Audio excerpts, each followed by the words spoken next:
warahmatullahi wabarakatuh. Alhamdulillahirrahmanirrahim. Puji dan syukur mari senantiasa kita panjatkan kehadirat Allah Subhanahu wa Ta'ala atas segala rahmatnya hingga kita keluarga besar SMK Negeri 21 senantiasa berada dalam keadaan sehat walafiat. Salawat dan salam juga tidak lupa kita sampaikan kepada Nabi besar Muhammad SAW. Semoga syafaatnya bersama kita di akhir zaman nanti. Pertama-tama pada kesempatan ini saya menyampaikan ucapan terima kasih kepada Bapak dan Ibu guru serta siswa-siswi yang tergabung dalam kepanitiaan pesantren kilat SMK Negeri 21 karena atas kinerjanya sehingga kegiatan pesantren kilat untuk siswa SMK Negeri 21 ini dapat terlaksana. Siswa-siswi SMK Negeri 21 yang Ibu sayangi, saat ini kita masih berada dalam bulan Ramadan, di mana kita semua sebagai umat muslim pasti melaksanakan ibadah puasa. Bulan Ramadan adalah bulan yang ditunggu-tunggu oleh umat muslim karena begitu banyak keutamaan yang Allah berikan dalam bulan Ramadan, sehingga disebut bahwa bulan Ramadan itu lebih baik dari 1000 bulan. Bulan Ramadan disebut juga sebagai the month of training, bulan yang di dalamnya penuh dengan latihan, baik latihan fisik maupun mental. Latihan fisik karena kita dilatih untuk tetap bekerja, beraktivitas seperti biasa meskipun dalam keadaan berpuasa. Sedangkan latihan mental diantaranya kita dilatih untuk mampu mengendalikan berbagai hasrat dan keinginan. Selain the month of training, Ramadan juga disebut bulan pendidikan atau Syahrut Tarbiyah. Para ulama menyebut Ramadan sebagai Syahrut Tarbiyah karena begitu banyak hikmah dan nilai-nilai pendidikan yang terkandung di dalamnya. Karena itulah dalam upaya menyemarakkan Ramadan sebagai Syahrut Tarbiyah atau bulan pendidikan, sekolah kita SMK Negeri 21 pada bulan Ramadan ini menyelenggarakan kegiatan pesantren kilat bagi siswa-siswinya meskipun dilaksanakan secara daring karena saat ini kita masih pada masa pandemi COVID-19.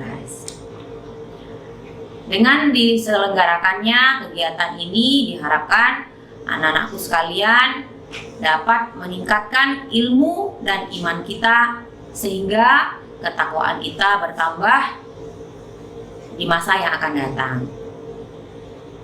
Ibu ucapkan selamat mengikuti pesantren kilat ini, tetap bersemangat dalam menuntut ilmu, tetap jaga kesehatan dan sebarkan, lakukan banyak kebaikan di sekitar kalian karena kebaikan di bulan Ramadan pahalanya dilipat gandakan. Akhir kata sekali lagi tetap bersemangat dalam mengikuti pembelajaran. Billahi taufik wal hidayah. Wassalamualaikum warahmatullahi wabarakatuh.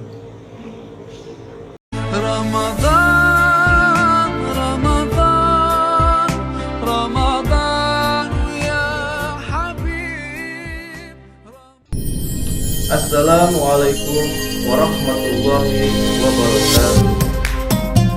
Alhamdulillahirabbil alamin wa bihi nasta'in ala umuri dunya wa din.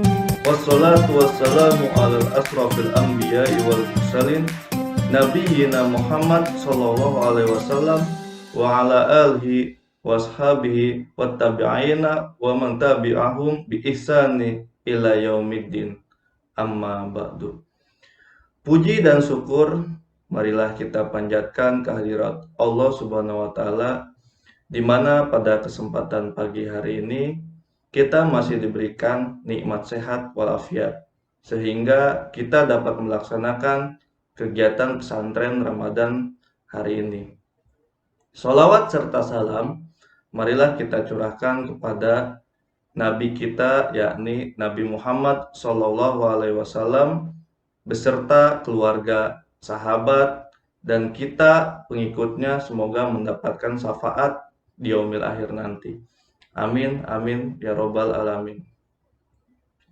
Islam yang agung dibawa oleh seorang manusia yang mulia dalam sebuah paket yang lengkap. Tidak hanya mengisyaratkan perintah untuk beribadah, sholat, puasa, zakat, dan berhaji saja. Namun Islam juga mengajarkan bagaimana memiliki kepribadian seperti yang dicontohkan oleh Rasulullah SAW. Karena itu seorang muslim sejatinya menjadi pribadi terbaik yang berkepribadian Islam.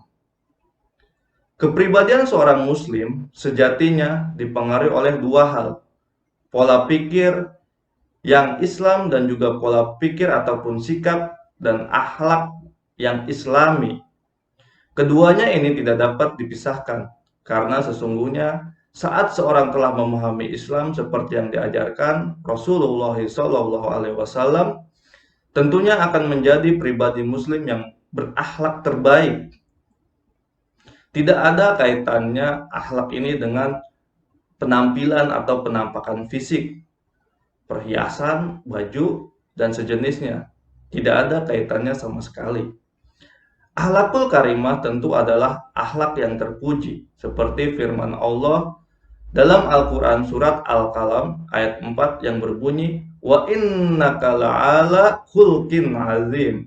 Sesungguhnya engkau Muhammad berada di atas budi pekerti yang agung. Kita dapat menyimpulkan dari firman tersebut bahwa Nabi Muhammad adalah suri teladan yang baik bagi kita. Beliau memiliki akhlakul karimah yang terpuji yang selayaknya kita jadikan panutan dalam kehidupan kita. Dengan kita menjaga akhlak dan perbuatan kita, maka akan selalu mendekatkan diri kita kepada Allah Subhanahu wa Ta'ala. Dalam kehidupan sehari-hari, akhlakul karimah dapat digunakan sebagai tolak ukur dalam menentukan kehormatan seseorang atau harga diri seseorang. Mari coba kita pikirkan dan renungkan sejenak.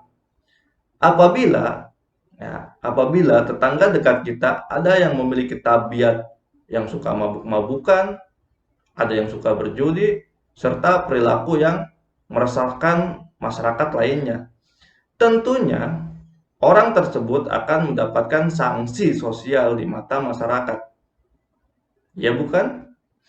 Ya, tidak hanya itu. Bisa jadi banyak orang yang mengejek. Ya. Bahkan tidak ada yang mau peduli lagi. Contoh tersebut memberikan kita pelajaran bahwa jika ingin dihargai seseorang, maka kita harus menghargai diri kita sendiri dan menjaga akhlak kita dengan baik. Ternyata tidak hanya di dunia saja ada hukumannya, ya, bagi yang melakukan perbuatan yang melanggar norma ataupun aturan yang ada. Di akhirat pun juga akan ada balasannya berdasarkan sabda Nabi Muhammad SAW yang diriwayatkan kepada Abu Daud yang berbunyi bahwa tidak ada yang lebih berat ditimbang amal daripada budi pekerti yang terpuji. Dari sini kita dapat mengetahui bahwa bukan dalam pergaulan ataupun di masyarakat saja, kepada orang tua pun kita harus berakhlak yang baik. Ya, jangan membangkang apa yang dikatakan oleh orang tua kita. Ya, kita harus mengikuti apa yang dikatakan orang tua. Mari mulai sekarang kita tingkatkan iman dan takwa kita kepada Allah dengan menjaga akhlakul karimah kepada semua orang, ya baik itu tadi kepada orang tua, sahabat, ataupun lingkungan sekitar dan guru yang ada di sekolah kalian semua. Hadirin yang dimuliakan Allah Subhanahu wa Ta'ala, jika kita lihat pada era modern ini, hal yang paling mendasar yaitu pendidikan. Pendidikan moral amat dibutuhkan di kalangan pelajar sebagai generasi penerus bangsa. Etika dan moral selayaknya diterapkan sejak dini untuk membangun sumber daya manusia yang berakhlak mulia, berakhlakul karimah. Beberapa contoh yang tidak asing bagi kita, tidak sedikit para intelektual yang pintar namun tidak dibarengi dengan akhlak moral ataupun akhlak yang baik, ya doktor ataupun insinyur ataupun pendidikan yang tinggi, ternyata masih banyak yang melakukan korupsi. Kenapa? Karena tidak dibarengi dengan akhlak yang baik. Korupsi sudah tidak asing lagi dan menjadi rahasia umum di kalangan masyarakat.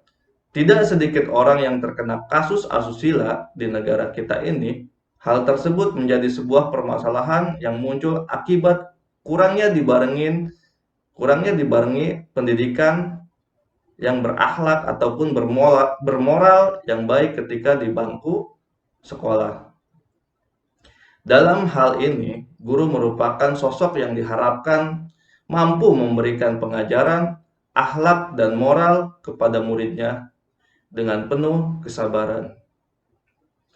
Akhlak mulia merupakan sebuah kunci untuk terwujudnya kehidupan yang damai, tentram. Dalam sejarah kehidupan telah dibuktikan, seorang pemimpin yang memiliki akhlakul karimah, akhlak yang baik, dapat mewujudkan masyarakat yang damai dan sejahtera.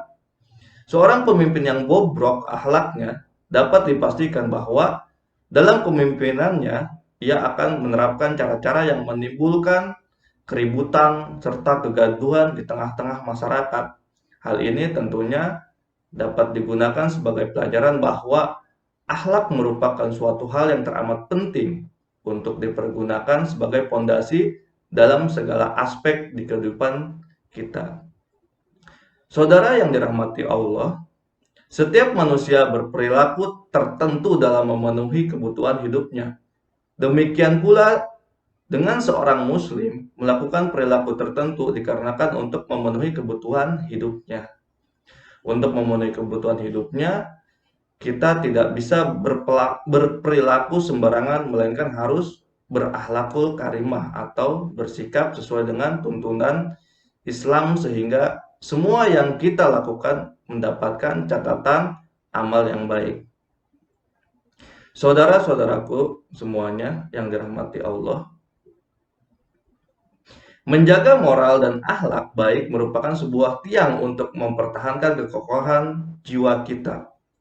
Kembangkan moral, semangat, dan tekadkan untuk terus melangkah menggenggam impian.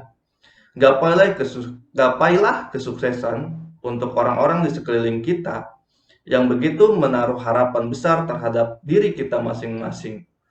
Wujudkan segala apa yang kita inginkan dengan segala apa yang kita miliki, salah satunya dengan akhlakul karimah, sebagai yang telah dicontohkan oleh baginda Nabi Muhammad Shallallahu Alaihi Wasallam.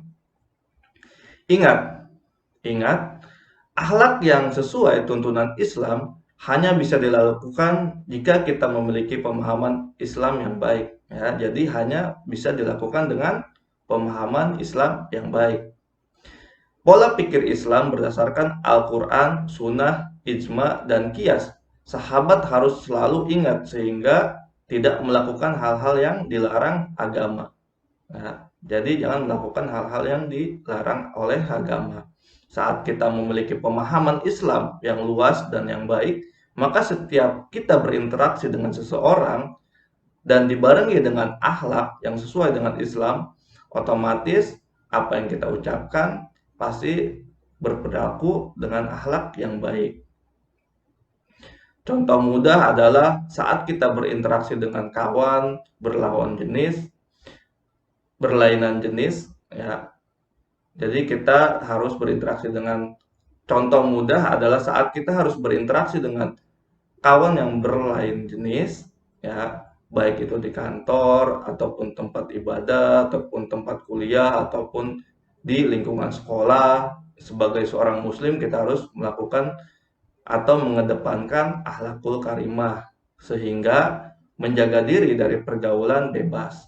Dengan demikian, marilah kita jaga harga diri dan jaga ketaatan kepada Allah Subhanahu wa taala sehingga terciptalah generasi-generasi Islam yang unggul, yang tidak hanya berilmu, namun juga berakhlakul karimah.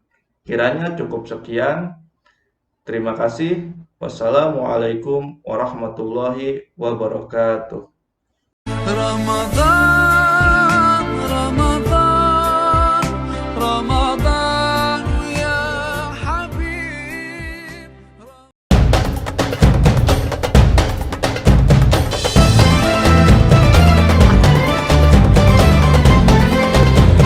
Assalamualaikum warahmatullahi wabarakatuh. Apa kabar semuanya, anak-anakku? Semoga dalam keadaan sehat selalu ya. Materi sanlat hari ini adalah bertemakan keutamaan Qiyamul Lail. Oke, kita akan lanjut. Apa sih keutamaan Qiyamul Lail itu? Sebelumnya Ibu akan jelaskan, sholat sunnah Qiyamul Lail itu merupakan sholat yang dikerjakan pada malam hari ya. Nah, ada dua macam nih, yaitu pertama sholat tahajud dan sholat tarawih yang dilakukan hanya pada bulan Ramadan. Nah, serta sholat yang dilanjutkan dengan witir yang artinya ganjil. Nah, inilah beberapa keutamaan sholat sunnah Qiyamul Lail. Yang pertama adalah diangkatnya derajat. Di sini, orang yang rajin sholat Qiyamul Lail, Allah akan angkat derajatnya ke tempat yang lebih tinggi. Nah, terdapat pada surat Al-Isra ayat 79 yang artinya, dan pada sebagian malam hari bersembahyang tahajudlah kamu sebagai suatu ibadah tambahan bagimu, mudah-mudahan Tuhanmu yang mengangkat kamu ke tempat yang terpuji. Selanjutnya adalah yang kedua, ciri orang yang bertakwa yang akan menjadi penghuni surga adalah menjadi orang yang bertakwa adalah pilihan. Nah, di sini termasuk persiapan untuk menjadikan penghuni surga adalah pilihan. Berarti harus dipersiapkan. Yang ketiga adalah ini yang terdapat tadi pada ayat Az-Zariyat ayat 15 sampai 18. Yang artinya adalah sesungguhnya orang-orang yang bertakwa itu berada di dalam taman-taman surga dan mata air sambil menerima segala pemberian Rabb mereka. Sungguhnya mereka sebelumnya itu di dunia adalah orang-orang yang berbuat kebaikan. Di dunia mereka sedikit sekali tidur di waktu malam dan selalu memohon ampunan di waktu pagi sebelum fajar. Lanjut, yang ketiga adalah dipermudah melaksanakan tugas berat di siang hari. Nah, jadi di sini anak-anakku, misalnya kita ada tugas di siang hari yang berat, kita lanjutkan sebelumnya mengerjakan sholat tahajud, sholat malam, sholat witir juga. Insya Allah Allah mempermudah urusan kita nanti di siang hari. Selanjutnya adalah yang keempat, Allah sediakan ghufrah bagi orang yang sholat malam ketika orang lain tertidur. Masya Allah, luar biasa ya. Nah, memberikan balasan bagi orang-orang lebih memilih bangun untuk munajat kepada Allah. Nah, di sini ada hadis, yaitu Rasulullah bersabda, sesungguhnya di surga ada sebuah ghurfah. Itu artinya ruangan yang terlihat luar di dalamnya dan di dalamnya dari luarnya. Kami para sahabat bertanya, untuk siapa itu ya Rasulullah? Beliau pun menjawab, Allah menyiapkan untuk orang-orang yang memberi makan orang lain, lembut dalam bertutur kata, dan sholat malam ketika orang lain tertidur. Hadis riwayat Ahmad, At-Tabrani, dan Al-Hakim. Nah, jadi jika kita tahu begitu luar biasanya keutamaan pada sholat malam atau Qiyamul Lail, nah pastinya kita nggak mau rugi nih, apalagi di bulan Ramadan ini balasannya sangat luar biasa. Jadi sebelum sahur diutamakan dulu kalau bisa sholat Qiyamul Lail ya. Nah, itu aja yang bisa Ibu sampaikan. Semoga kita semua termasuk orang-orang yang gemar sholat malam, terutama sholat tahajud, sholat witir, dan kita akan dipertemukan di surganya nanti. Amin ya robbal alamin. Terima kasih banyak, sehat selalu. Wassalamualaikum warahmatullahi wabarakatuh.